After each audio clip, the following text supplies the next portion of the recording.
Sa silingang lalawigan sa Negros Oriental, duha ang konfirmadong nakalas tungod sa COVID-19.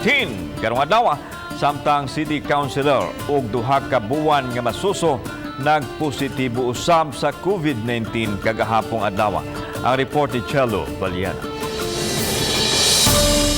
Nag-edad 84 anyos nga taga Zamboanguita o 76 anyos nga taga Guihulngan City ang nakalas tungod sa COVID-19.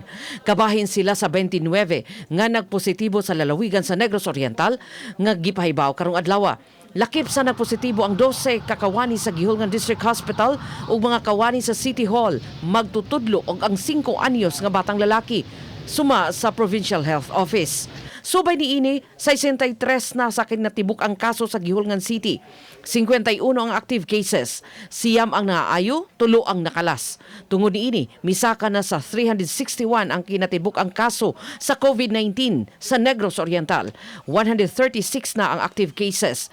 16 na usab ang nangaayo samtang moabot sa 218 ang recoveries. Siyam na ang nakalas human sa dugang duha nga namatay. Di-close siya para himong isolation, quarantine facility and isolation facility of the staff na nag-positive o katong quarantine.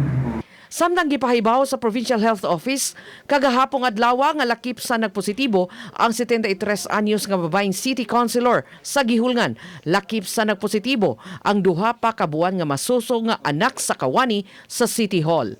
Chelo Baliana, Balitang Bisdak.